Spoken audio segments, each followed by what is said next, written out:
Welcome to this week's edition of Revenue Hacks. I'm Ali Northfield. I'm the Revenue Manager and Revenue Director for Revenue by Design. And this session is very much the practical, very much focusing on the practical. What should you be doing now? There's a lot of stuff in the press in terms of getting hotels ready for reopening, and other hotels in different regions are in different stages. We have 6 people here today in the Revenue Hacks team that are going to be giving you all of the information that you need, starting off with the top line budget levels right the way through to the practicalities of how to operate with your cancellations. But before I carry on, let's do some introductions. So Benedicte, do you want to start? Yes, thank you. So Benedicte, I'm a hospitality consultant and helping hospitality and tech companies with their commercial strategy. Thank you. Berengere? Yeah, I'm B. So I'm the founder of MyOC, which is a consulting company helping hotels building commercial and digital strategy, as well as revenue management, on training, auditing, etc. Thank you. Olga? Hi, I'm Olga. Sommer. I'm Katie's Revenue Manager of the Year. Bring experience working and managing a revenue for 5-star luxury hotels, as well as large international hotel chains. Khristina? Hi, my name is Khristina. I'm Group Revenue Manager for JMK Group, a owned and operated group within the UK and Ireland. We've got a number of chains and individual independent hotels. And last but not least, Susanne. Thank you. Thank you. I'm Susanne Williams. I'm the Revenue and Systems Director for Journey. We are a hospitality marketing agency looking after hotels across the world. Brilliant. Thank you very much. So as I mentioned, so we really want to make these this session as practical as possible. If you have any questions, then please do put them into the live stream that you can see at the side of your screen. So let's start off with the first focus of today. So first things first, lots of discussion about new targets. We're working with 0 occupancy in many cases for hotels that have closed, and even those that are remaining open, there's very, very small levels of inventory actually on the books at the moment. So new targets means a new budget. So how do we approach a new budget? And you may well have also heard the expressions of what is zero-based budgeting. So Khristina, just do you want to start off with how you're approaching new budgeting for your properties? Yeah, so obviously we've been watching this very, very closely for the last few weeks and even months now. And we've been constantly looking at the numbers. I've been crunching the numbers every week. We're not just looking at the cancellations of what we've lost. We're actually looking at potential loss as well. So we're able to kind of forecast essentially the potential loss for the future. We are starting, as you said, Ali, on 0-day budgets because obviously we have no business on the books. So you're virtually looking at what you can do. We're pretty much putting our data together with the data that we have from last year and actually our budget itself that we hope to do for this year. And we're now looking at what we can do based on the occupancies, the social distancing, and what the recommendations that are possibly coming through from different channels at the moment, such as, they're saying that hotels will be opening at reduced inventory. That's fine. There's certain hotels we've gone for month 1 with 30% occupancy and then building from there. I don't think it's going to get as bad as what it was in March for a lot of the properties. So, once we pass March's numbers everywhere in regards to occupancy, we're fine. Trust me. And that's what we're doing. Obviously, we're focusing on segmentation is key. It's huge. And we want to look at the right segments, because to say that corporate traveler is going to come back right away, it's not going to happen. Will it be discount leisure anymore? I don't think so either. But at the same time, I don't really believe it's going to be bar. So I do think we need to be looking at all the different strategies correctly for each market segment essentially itself to help drive it and push it, because we're not going to end up discounting everything. Okay, so top line of that is budgeting by market segment, by day, and obviously looking at certain segments that have slipped away very carefully to see when they're likely to come back. Olga, you're also very practically orientated in this. Any thoughts about how to budget? I would use cancellations as well as another kind of information, how much revenue has been lost. Very useful, and some hotels are already doing, or when they come back to business will be doing that, is recording cancellations by market segment, by months, because then we can use this information next year to analyze how much, what was overall revenue, and it will help us to analyze and have a better understanding of pace as well. Okay, perfect. So cancellations by market segment by months. Okay. So basically, I guess the key thing here is that that hotels ideally should have been tracking cancellations, definitely. Otherwise, it's going to be a challenge to understand exactly how much revenue has been lost. So, okay, Susanne, you've been operational as well. I'm just interested from your point of view. What would you expect a revenue manager to have ready from a budget perspective if you were back in the hot seat as a GM? I think the first thing I'd be looking for is the agility in the market segments. I would always say to our hotels, if your market segment's not big enough to track, then don't track it. But those rules just go right out the window now. I think that if you've got a glimmer of business in any segment, start to track it by day, making sure that you're forecasting accordingly. I would also just say to revenue managers to consider the profitability of the segments as well as the demand.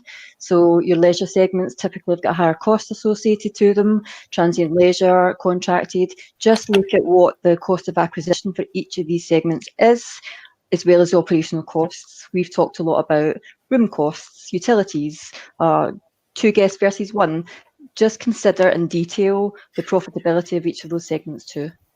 Yeah, I think profitability is sort of key in people's minds at the moment, particularly regarding, as you mentioned, cost of sale, which we'll come on to sort of later in this session.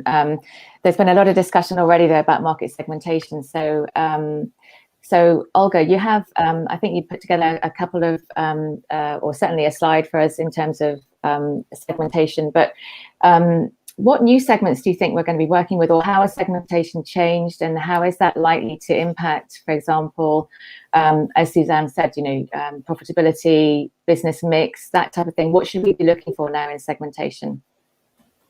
I think we need to look at what is your current segmentation is and what is likely to come back first, and kind of build from there. So thank you, Khristina, for sharing the slides. So I put a couple of kind of bullet points of how we should maybe slice and dice information and data we have available, depending, of course, what system hotels are using, but hopefully it will give you, you will be able to extract this information from your systems. So not only I would look into market segmentation, and I would actually treat market segmentation and coming back to the business more as a new opening, I think kind of puts a little bit more positive spin on it. And similar to new opening, you might expect and predict which market will come back first and what you will end up with. But with any opening, you actually, at the end result may be slightly different from what you initially anticipated.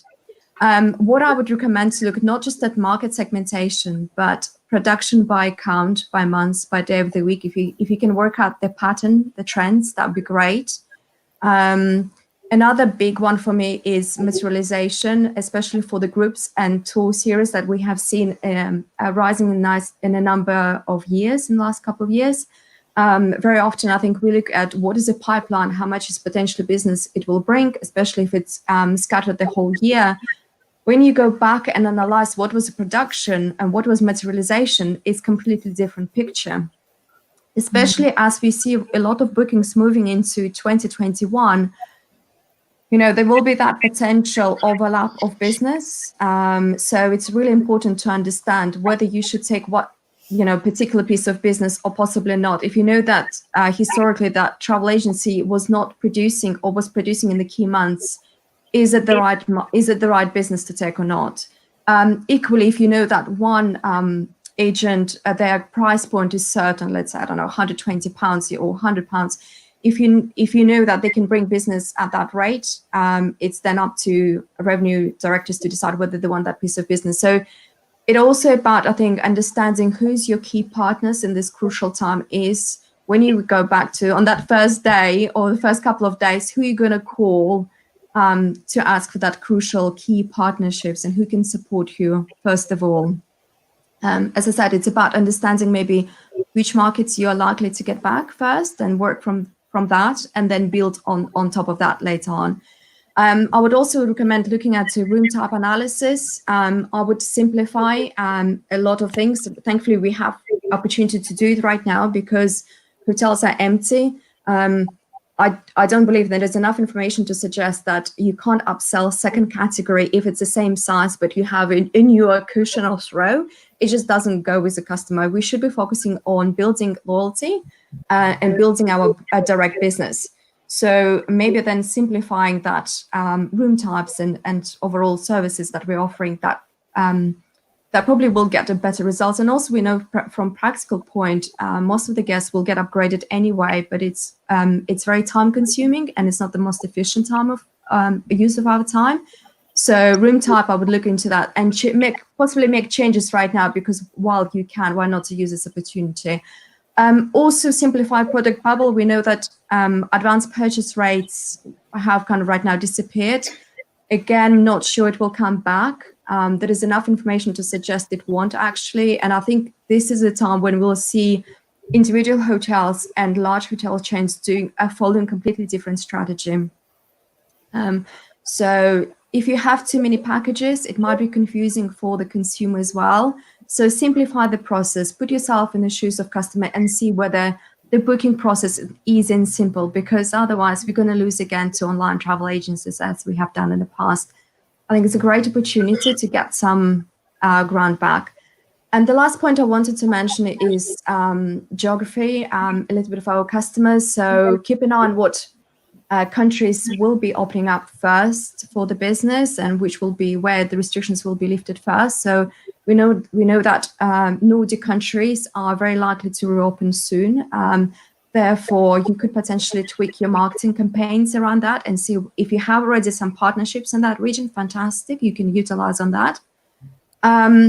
Also, there is interesting kind of tip is that the first travel we'll see in the first 3 months is within 90 minutes travel radius. So have a look where your hotels are located, where that radius, which regions or town cities it covers, and how you can target that audience. Okay. The first that will come back probably is your local, non-airport leisure, then continental leisure, then groups, then international travel. And this is mainly related to the kind of idea about how safe people will feel about large gatherings. So airports will see that come back later a little bit fast. First, it will be local market, as we know, that will bounce back fast. Okay, perfect. Thank you. That's very comprehensive. Just to summarize that, lots of things that you can be doing there in terms of market segmentation, but certainly looking at local markets and anything within a 90-minute radius might be also super helpful to get hold of, first of all. You mentioned, so in terms of overall budgets and segmentation, I guess in terms of bigger picture, we would then be looking at distribution. So there's a lot of things that might seem very simple. I know we've had discussions about this before, but taking a look at distribution, B, do you want to just give us a bit of an overview of where you think the low-hanging fruit is distribution moving forwards? Yeah. Sorry, B and Berengere. Sorry, so many B's in the room. The French bees. So there's different ways. Really, distribution is a big topic. So segmentation is one of it, as Olga was saying. I think there's going to be a difference between following the market trends and then going into that flow, or really thinking ahead and try to change your strategy, and that can go with distribution. So whether it's really working more with the digital team, so looking at your meta search, for example, which is like a hot topic. There's a lot of different things. Some are saying it's going to die. Some are saying it's going to survive. I do think it's going to survive. I think there is a huge opportunity here, because the giants have said that they have much less revenue to spend on advertising. So I think it was the chairman from Expedia saying that they'll go from 5 billion to less than 1. So we can see already into whenever you do just a simple search on your hotel or on any other city in the world, you can see that they're not there anymore, meaning that you have more space to be there and to grab the right keywords and the right bidding on ads. So I think it's a good time to make sure that you're visible. online. Yeah. Everybody's spending much more time online, so you need to really find your target, who's your customer, and then based on that, saying, right, then I'm going to try and play with Facebook ads, for example, or I'm going to try and play with ads in a specific location, or I mean, there's plenty of things. Google is, for example, giving some credit ads for free in the next few weeks. So I think they're going to send some emails to the people that have already spent some revenue on advertising. So that's an opportunity. People really need to increase their knowledge in that area and work with distribution to make sure that they're going to spend money, but they can make a lot of money out of that, I think. Okay. Yeah, I think, Khristina, I think you've also got a slide on this. So just looking at meta search, so we just briefly touched on that just now. So I know that Bea mentioned then that Expedia are reducing significantly their investment in Meta, and also TripAdvisor announced this week in their financial calls that their revenues have dropped substantially to sort of like less than, or more than 95% of their revenues dropped from investment right now. So a lot of people have obviously stopped Meta search. When would be a good time to think about restarting? So is now the right time to restart, Khristina, or what's your take on what we should be doing, and just give some people some ideas about what meta search can do for them? Now is definitely a great time to actually start cleaning out your meta search and actually starting off afresh, essentially with new rate positions, agreeing a bidding strategy with your office, testing everything, keeping up to date. And obviously, again, why do we need to master it? You know, Google are great. Google have put their garage back on again, the digital garage, where you're able to partake in Google meetings and actually do the Google Analytics courses online. So if you haven't done them already, get in touch with Google and start doing them, because this opens up a wealth of knowledge to you. I think it's really important to know that, you know, the algorithm essentially is always, the cheapest rate is always in the top. So now is the right time for hotels to start looking at how can we encourage people to book direct, whether it's a strike through option, which will help bring you to the top, or else that you always have your rate just a little bit lower. I know that brings into parities, but at the same time, you're fighting with B2B customers and Booking.com customers, and even Expedia, who are actually playing with the tax and commissions. So, you know, now is the right time to agree a strategy on that. I think. Okay. Sorry, Ali. No, you carry on. I think what's interesting is that TripAdvisor did say they've lost a lot of money over the last while, but 77% of travelers still go onto TripAdvisor. So while you get a click-through onto your website from TripAdvisor, you actually necessarily don't have to spend a lot of money on CPC there, cost per click, because you're not getting that many book direct conversions. So I think you need to start looking into your analytics with your website providers as well to know who is actually feeding you the business and where it's coming from, so that you can actually start investing properly into your CPC for the future. Okay, cool. We just got a question here from Tejal from the US. Hello, Tejal. Thank you very much for the question. So he's asking, or they're asking, what are some revenue management strategies you can all share for a new hotel set to open in the summer. So I'm just going to just to mention, Tejal, we're trying to cover off at the moment kind of like big picture items right the way through. So ideally, some of the strategies or all of them would be able to help you here. So at the moment, we're just covering distribution. But if we don't cover off anything else, well, I'll try and come back to this question later on. Just on the distribution side, so meta search we've covered, and Benedicte, how about other channels to market? So what about that marvelous channel GDS? So anything you can give us, any little pearls of wisdom there that you can give us? Yeah, absolutely. So the GDS is a key segment because it's actually global, and what's really important is you need to be visible. So you need to make sure that you're distributed, your rates are showing. The reason being is more and more of the corporate are booking through their self-booking tools, and the self-booking tools are actually fed by the GDS. So it's not such an expensive as we're talking about the cost of acquisition.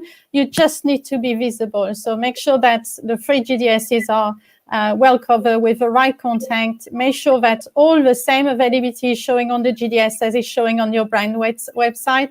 Is one of the big frustrations from the corporate buyers is getting phone calls from travelers saying, I can get a rate on booking.com, but I can't find it on my self-booking tool, but my company is pushing for it. So make sure the rates are visible there.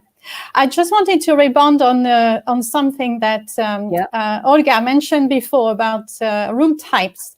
So I don't actually entirely agree. And I agree that it's important to simplify the room types, and it's a perfect timing to do it because the hotels are empty. But I think in the longer term, it's really important to keep, as long as the product is relevant and your room categories have a very strong content and product on their own, we should really carry on having as many room types as necessary. What you need is really a technology which is going to help you to sell these room types at the right price. Yes, at the beginning, we may overbook and not sell them at the value that they are, but down the line, you need to really look at ways to make sure that your supplement between room types are really optimized, because this is an important source of revenue. So I know it was a little while ago, but no, that's fine. No, it's totally relevant. Because like having 15 room types times 4 different rates, it just makes it impossible. Not 15. Ali, can I respond to that comment from Benedicte? Only briefly. We've already had a lot of time. So sorry. We also had a question from Guillermo in regards to that point. What I was trying to explain, apologies if I wasn't very clear. If you have very similar room categories and there is no differentiation between them in size or additional services or anything special like a view, you can't really ask additional money for it. And also, it's based on the experience that I've seen hotels with 13 to 18 room categories and suites. It's impossible. It's too complicated for the consumer. As simple as that. But yes, I agree. There is element for the upsell, of course, as well. Yeah. Okay. Thank you. No, good point. All right. Thank you very much for being brief there, Olga. Marvelous. One for Tejal here in terms of setting up the hotel, obviously, just tracking back on his strategy for a new opening, absolutely getting those room types right. This is your one time to get it right from the very, very beginning. But in terms of distribution, just keeping on that distribution theme for a second, just one final point on the GDS. I think there's a lot of people that are seeing or feeling that the corporate market itself is going to be really challenging to get it to return. Just in terms of messaging, I would say now is the time to really look at how you're messaging to the corporate traveller to really encourage them to come back, and to look at all of your certainly your national processes for hygiene, and obviously that's a big subject which needs to be covered up at a different time, but certainly something to think about there. But just the other side of distribution is the social media and your social channels. So popping that one over to Susanne.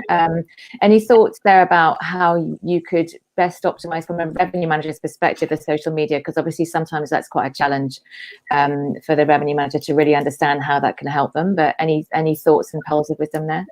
I think it's really quite important to look at your social media platforms as additional distribution.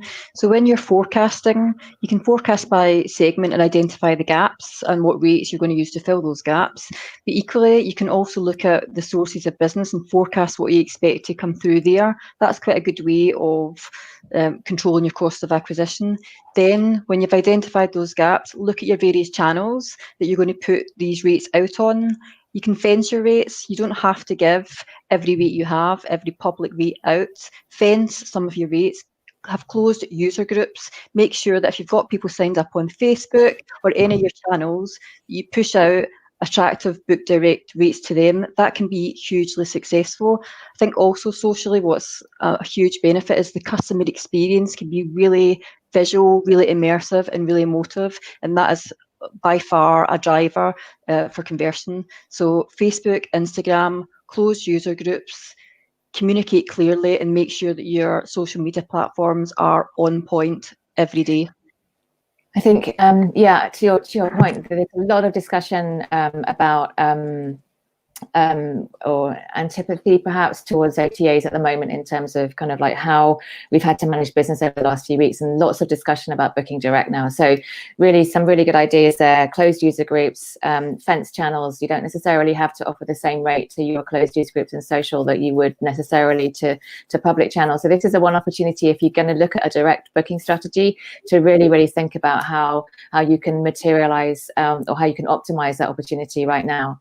The only thing, one last thing I would say, Ali, is to make sure that the content that you put out there is on brand, it's clean, the spellings are correct, and that it fits in with your overall strategy. Styling for social media is hugely important. Yeah.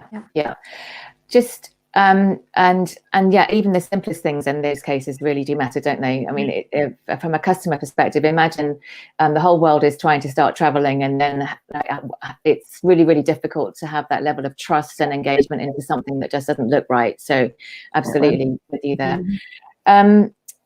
Moving along the lines from GDS channels, and we did discuss a little bit about corporate just now, and Benedicte gave us a little overview of how to optimize the GDS channel.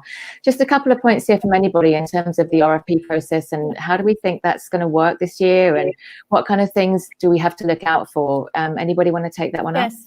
Yeah, I would love to. Okay.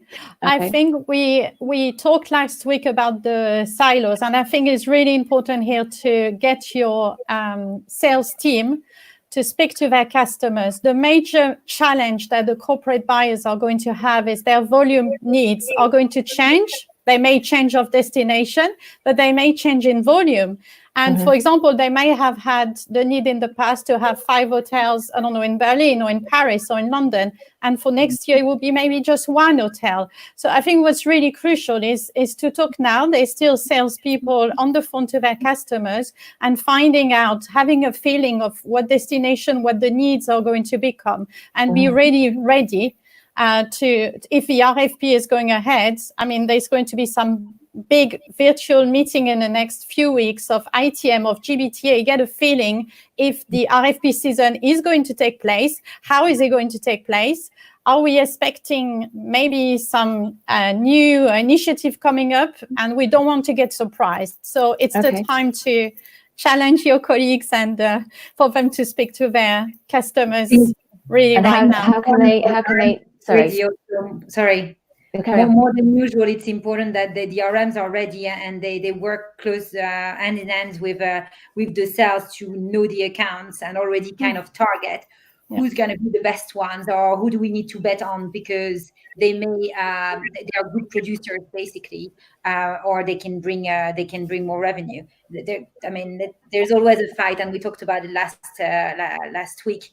And it's a good time to maybe get rid of some of them and maybe strengthen the relationship with some other corporates. I think from a revenue perspective, it's really important that the communication between sales and revenue is crystal clear, and that the sales manager has their wish rate, what they're prepared to settle for, which will walk, and what you're going to walk away from. And that way, at least you can plan your segments. Sales are really crystal clear about what they can offer, and that dialogue stays open, but account management all the way. Completely second what you say. Khristina, any thoughts? You're looking as though you've got a thought.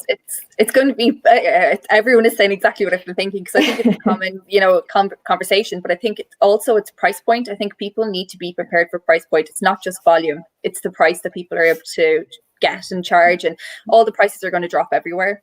Everyone's going to be looking for the same business, especially in key cities. But I think just that high-end budget that the likes of, the big blue chip companies would have had, it's no longer in play at the moment. It's almost going back to a recession time for a lot of these guys. So they won't have as much in a big traveling budget as what they used to have. So whatever you can contribute to this in regards to an upgrade or some sort of upsell, like F&B discount vouchers, start pushing, all these different things, extra points if you're within a brand, just to be able to win that business over. It'll help. I know it does hit your bottom line in a cost of sale, but at least it's better than completely liquidizing your rate. Okay. Yeah, but Olga, any thoughts? Actually had pretty good, did a lot of money from this virus. Actually, so some business are actually not in a bad situation. I think it will about targeting different markets, and as usual, it's having a healthy mix and not being focused on only one specific industry. Yeah, how do you balance out the rate there, Olga, in terms of, so Chris is saying that we need to be on point in terms of pricing. Do you agree, or are you looking for different market segments that may give you more? I mean, not putting your eggs into one basket, that makes sense. I think if the company paid, let's say, £120 this year, I don't particularly see why they wouldn't be paying it 120 next year. I'm not sure we'll be talking about increase year on year or a significant increase. I think we'll need to be a little bit more mindful about that. But I would still keep in mind that all the large city-wide events have moved into next year. And it's not just for London. I know that we have viewers from all over the world, and big sporting events also move to next year. So that impact next year will be double. So those events, I think there will be a very different strategy what we do in a low demand where there's very little movement on the market, and those key periods when we see probably double demand of those bookings that move from this year and the natural kind of interest and growth. Okay, I get that. So we've got three schools of thought here. One is to just have sharp pricing. I'm just going to say that, Chris, just to give it a name. Berengere, you're saying that that there are going to be some companies out there that did really, really well. So look up, go after and find them, and basically get them into your program. And then Olga, you're saying that basically we're going to hit a constrained point next year where we've got a lot of business that's moved, and so therefore there is an opportunity to hold on rate, certainly for business that's moving, or that's what you're hoping to, or at least have as part of your strategy. Yeah, and I think, Ali, if I may add, there is general that sort of hotels need to decide for themselves. Are they following occupancy or a down strategy? As you mentioned on the last session as well, it's maybe quite simplistic, but in a way it is what it is. That's what hotels need to kind of think about. And we know that it will take years to bounce back. If we go after occupancy, it will take a number of years to get back to a stronger price point. So it's up for hotels to make that decision as well. But yeah, certainly targeting several markets as usual, that's kind of normal for revenue. Okay, anyway. So spreading the risk. Thanks. Okay, perfect. So we're going to take a break now for 30 seconds. Gabriella, I have your question. We'll get it back to you in a second. Okay, we'll take a break now for 30. Thank you very much. Hola from Barcelona. Hello from Berlin. Hi from Dublin. Hi from London. Hello from Budapest. HTT means fun, belonging, and a safe place. It is your voice, it's encouragement, support and community. Sharing knowledge, development, support, learning and friendships. It's for me inspiration, great network and kick-ass women. HTT means for us legacy for future generations. Okay, great stuff. Thank you. So we've covered off a lot of kind of like the big picture items in terms of budget, market segmentation, touching on RFP processes for the future. Getting a little bit closer to home, we have actually mentioned cancellations a little bit earlier, and some of the concerns that I know that you guys have mentioned is the ability to track cancellations. What do you do with them now that we've managed thousands of them? So what's the strategy regarding how we deal with cancellations from here on? Khristina, do you want to start off on that one? So what we've done is, obviously, since the Mobile Congress, we've actually been tracking all cancellations because that's when the biggest event was cancelled across Europe for coronavirus. So since then, we've actually tracked it per property. And we've done it on an app maybe once a week for the first maybe 2 weeks, 3 weeks, until we start to see the vast majority of cancellations come through. And then we've done it every second or third day now. So we have an Excel doc put together where we have the room nights and revenue per property in UK pounds and also in euros, so that we have that kind of divide. And in that, we've also popped in the notes. So for the likes of groups, if we've been able to relocate them groups to a different time, that's perfect. Or if we've retained deposits, we've constantly been asking the guest if they wanted to postpone their stay or else have their money, especially advanced purchases, towards a credit for their next stay. It has worked 99% of the time. I'm very happy and pleased to say, especially in the likes of our London hotels and in our Dublin hotels. The one thing I can say to people is, if you haven't started tracking, don't get excited, don't panic, don't do anything just yet, because you have a team. If it's a skeleton team or a GM or someone that's actually sitting in the hotel at the moment, show them what you need on an Excel sheet, show them how to get it down and start getting them to correlate the data for you, because this data will help you in the future. It's going to be really, really positive for you to be able to see how much revenue you have lost. Because a lot of us, we're not working, we're on furlough, we're on standby, and we don't have access to our system, so we can't tell exactly how much money we've lost over the last while. And you'll see the peaks every time coronavirus comes into the news, or every time there's been an extra extension on a lockdown in a different country. That's when you'll see your cancellations peak, and you'll actually see your numbers increase, and then they'll gradually slow again and they'll go back up. But it's a good idea to know where you are. Absolutely. Olga, any further thoughts on, because I know you mentioned tracking cancellations is a like almost like a segment, so anything to add to that? Following very similar strategy in our company where I was before, and I would only add maybe also track M&E or meetings and events cancellations, or other revenue that you have lost as a business. And that goes back to Susanne's point about profitability, and having this information available to GMs as well, and understanding the overall impact on the business. So yeah, very similar to Khristina's point. Yeah. Thanks. And whilst you're talking there, Olga, I have another question for you. So from Gabriella regarding your market segmentation presentation. So she's saying, hi, Olga, you had in your slide one point about 90 minutes ride or journey or radius. Can you be more specific? How will you make that call? Which platforms would you use to make that call? So how do you get 90 minutes? What does that mean? And how do you actually work out how to basically target that group? Any thoughts for their practical thoughts? I mean, it's I would say it's quite simple in terms of, you look at, most of the times it will be travel on car rather than public transport or trains possibly as well, and see that where you can get sort of what are the, if you're in London or Cotswolds, where that 90 miles, how long it is in time, and how much it covers. Just simple Google Maps, I suppose, or any kind of simple ways to see, and also where concentration of people and how you can target those areas as well. So it shouldn't be more complicated. It's about really understanding customer and where they could be and targeting it. I mean, Susanne, do you have anything to add to that in terms of kind of your thoughts as a GM? Yeah, I just think that the first place to start, well, there's 2 points really. One, Khristina, about your cancellations overview, absolutely spot on. I think that I would also consider cancellations by event. So when meetings, events, when they've cancelled, when the dates come out to rebook for next year. One, you've got a base business there, and two, it gives you a chance to reorganise and plan your rates so they can be reviewed to make sure that you're capitalising. But we all know that. The other thing, just about the drive time, Olga, start with your own database, and if you understand your 2-hour drive time or your 90-mile radius, there's base business in there too. And really, when you start with your own database, making sure it's clean, up to date, and you know what people's interests, what interests they have, and what segments they've booked in the past, there's an easy access market right there for your 2-hour drive time market bounce back. It's a really relevant point, and I think that's where hotels should be preparing their newsletters. And if you have spa facilities, fantastic, you can advertise that, and the more you communicate, the better.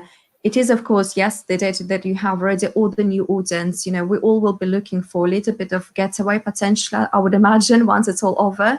So that is kind of gives idea what your hotel can offer to customer, even if it's one night sort of weekend away. Fantastic. And just think about just thinking about how you can really personalise that, and then using all your channels, social, to really personalise the stay. It could be a game changer for your business. Yeah, absolutely, definitely. And of course, to remember that we've also got viewers here from Mexico, Italy, Colombia who signed up, not just the UK, but also the US and Spain. So if there's anybody who's got any other sort of like international influences that they can add to this, then do pop that into the live comments, and we can share them with people, or we can share them after this as well. One of the things we said that we would touch on would be cost of sale. So lots of discussions about increased hygiene measures, and just the fact that also, a lot of hotels have been closed for a while. So how do we approach cost of sale? Any thoughts from any of you on managing cost of sale and therefore pricing as we move forward? I think it's important to know that the price of our housekeeping is going to increase. So I think the first step is that the revenue team, your financial team, and the GM needs to sit down and look at that on a cost basis. The likes of Hilton are bringing in cleaning by Lysol. Loads of different brands are now bringing in all these different options, which will increase the cost on your room. So you need to really sit down and look at that. Your room price will absorb it. Obviously, we know that. But that doesn't mean you put your price up by 30 and 40% to actually have that ADR that you're wishing for. I think that's really important for everyone to know at the moment is, you know, you can't just keep increasing your ADR just to compensate on all the different changes that you're going to make. I think it's important that we do focus especially on the cleanliness side of it, and also driving, as Susanne said, as much business as we can through the social media channels and all the cheaper channels, rather than just the OTAs who are going to take 20 to 30% of your overall commission, because doing that will actually help you and your bottom line. And it's really it's a really cool way of being able to tap a lot more into that emotional connection of the customer. Okay, and sorry, could I see somebody?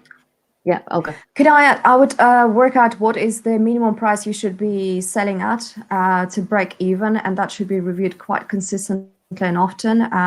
And as much as all OTAs right now are jumping on opportunities for hotels to have close user groups, etc., you need to work out what is your minimum price point, because once you take the commission out, VAT, breakfast allocation, you know, increased cost of cleanliness, and so on and so forth, you might be left with so little. It kind of, that additional then you'd rather sign up a few corporate accounts. You know, it's a simple things, but you need to understand where is that price point minimum you should be going for. Yeah, absolutely. Sorry, I just wanted to pick up on your point about allowances and breakfast allocations, etc. I think we could dedicate a whole session just to talk about package allowances, because if they're not managed correctly and you're given full allowance to every which department, your net rate is going to be absolutely abysmal. And actually, correct. I try and move our hotels to having tiered allocations where there's a promotional category, so that if you're discounting your rate, you've got a discounted package allowance as well. And it just pushes heads of department, and I'm not saying just the kitchen, but to control and manage their costs. And that, as a GM, is always my first priority as a rooms bias person. Okay. Yeah. And I would say, and to add to Susanne, is make sure you share this cost with sales and with marketing. I think sometimes we forget about that. And I think if sales has more amenities to go back and negotiate higher, because they are actually aware of what it costs to welcome this corporate or this group or so on, this will really help. So again, sharing between departments will help to get the right business at the right price. And probably sharing with the customers also, making sure that they understand, and potentially it means that we're going to clean deeper a room when the guest is out, but should we change the processes when the guest is in, for example? So there's different things that hotels may think about to save on cost, I think. Okay, so we're looking at, I mean, certainly in terms of that, we know that's going to be something new and different in terms of cost and pricing. We've got a question here from Roland as well. Do we think that there will be different KPIs in the sector that we now need to look at, bearing in mind that we've got the new normal? Any thoughts on that? I think a lot of the KPIs will change. Obviously, we're going to be focusing a lot heavily on the cleanliness rather than any other, well, I'm not going to say the other touch points come into play, but, you know, or they're not going to be equally as important, but cleanliness would be one. I think something for digital will be huge next year. You'll see digital taking on a bigger KPI across all the groups next year, and direct. This is the one time, just like when everyone had the recession, we all ran to the OTAs to help us. I think this is where the hotels have now realized, well, these guys have thrown us under the bus, so we need to find alternative ways to increase our revenue and increase as much revenue direct, and just the acquisition on the CPC and the SEO and everything. Yeah.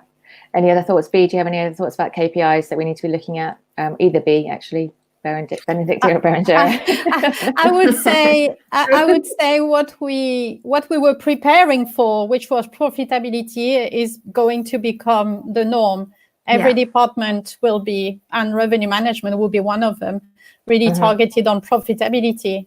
This is the non-negotiable one. Okay. Yeah, I think EBITDA will be key. KPIs, actually, if we change them. Okay. And you were saying, Khristina, EBITDA or Susanne? Yeah. I was saying EBITDA. Olga, sorry, Olga. There you That's go. okay. No, I think I think EBITDA and profitability will be right now the crucial point, because otherwise that's how we should judge our, our actions. Are they efficient? Are they profitable or not? Yeah. And I think reviewing those key points will be kind of crucial, continuously reviewing them. Okay, just one final point. Sorry, Carrie. Sorry, Susanne, you can. final point about the budget. When you're looking at profitability, I think it's hugely important as a revenue manager and a GM that you've got your rooms profitability and your food and beverage in it as separate, so you can really clearly see line by line what those budgets are telling you. And when you change something in a segment, whether it's sleeper density, cost of sale, whichever, you can see it impact the room's profitability, and then that should carry through to your F&B. So I think that measuring both very clearly is hugely important. Okay. And equally, it should be taken into account when making agreeing to large accounts as well, or new segments potentially, because that will in long term may have negative impact on, let's say, food and beverage. Okay. One final point, Benedicte, we just have to mention the RMSs. So what should you be doing if you've got an RMS, and how do you manage and tell your RMS what's happened? Yeah. So first of all, the RMS are here to stay, and I think they're going to become even more important because the pressure on efficiency is going to be maximum in the future. But for now, really speak to your customer success manager at your RMS, at your vendor. Make sure that you're using the best of their recommendation. Probably some resets are already taking place. I mean, we are 5-6 weeks in. It should have been done. And maybe go more on the manual for the time being, switch the autopilot, but get ready for using the data, and because this is going to be the first system which is going to give you the demand by segment, monitoring maybe what's going on your brand website. So you want to make a good use of it. And maybe it's a time to really spend time and invest in training. If you have maybe rushed into putting an RMS a few months ago and didn't have a chance to really investigate everything that this RMS can do for you, it's time to spend more time with your vendor and challenge them on the efficiency of it. Yeah. Okay, perfect. Brilliant. So in fairness, that brings us really to the end of the day. So just in terms of that RMS or this session, the RMS is you will get some great data, and certainly by market segment is perfect and what you really need right now. But obviously there has to be some level of human intervention, which we need to look for, which is great. So thank you very much. Hopefully it's given you lots of ideas as viewers in terms of how you too can become a revenue hack, what you should be doing in the very, very near future. So next week, we have a focus on domestic and business travel. So really looking at how to really get more granular in terms of what we've covered a little bit today. So that will be same time, same place next Wednesday. And do follow us on social media. And thank you very much. And we'll see you next week. Thank you.